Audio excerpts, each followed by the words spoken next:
Assalamualaikum warahmatullahi wabarakatuh. Perkenalkan, nama saya Titis Dwi Cahyani dengan NIM 22103040048 ingin menyampaikan materi hukum perdata Islam terkait dengan perkawinan. Memasuki pembahasan yang pertama, yaitu apa sih itu perkawinan?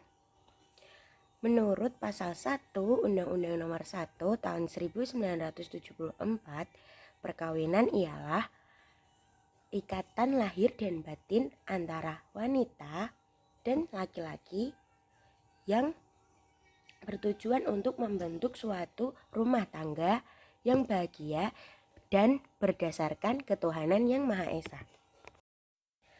Sedangkan perkawinan menurut hukum Islam ialah akad yang sangat kuat atau misalkan walidon untuk mentaati perintah Allah dan jika melaksanakannya termasuk dalam ibadah.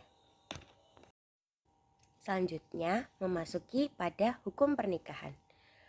Hukum pernikahan pada dasarnya ialah mubah, namun disepakati oleh para ulama hukum pernikahan menjadi sunnah.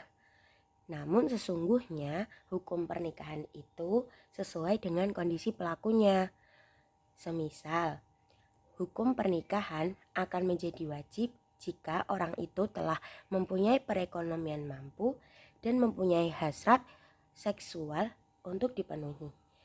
Dan hukum pernikahan menjadi makruh jika orang itu belum pantas nikah dan mempunyai kurang secara fisik.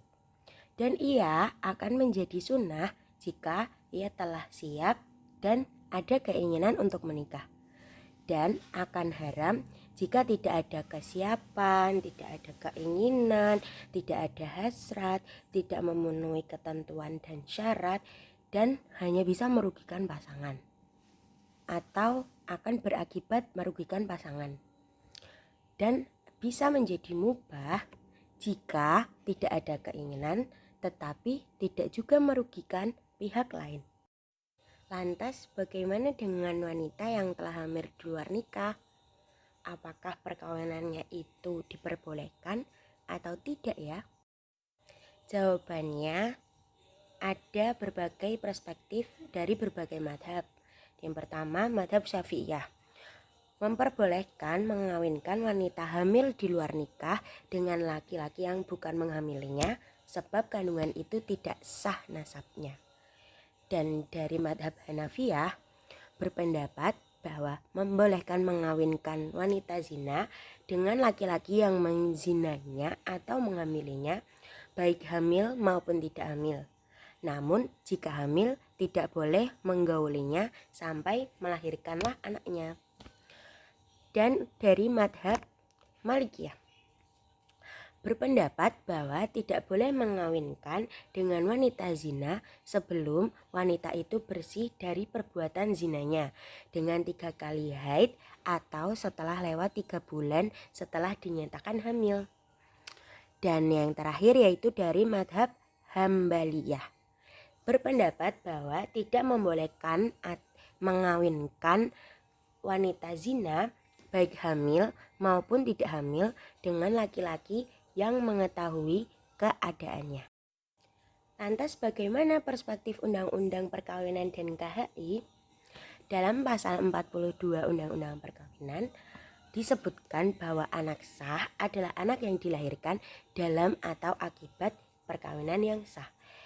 Dan menurut pasal 53 KHI disebutkan bahwa seorang wanita yang hamil di luar nikah dapat dikawinkan dengan pria yang menghamilinya.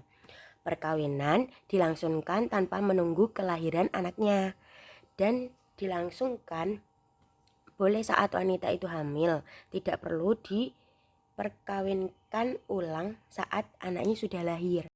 Nah, bagaimana dengan status hukumnya anak itu? Apakah sah menjadi ahli waris atau tidak?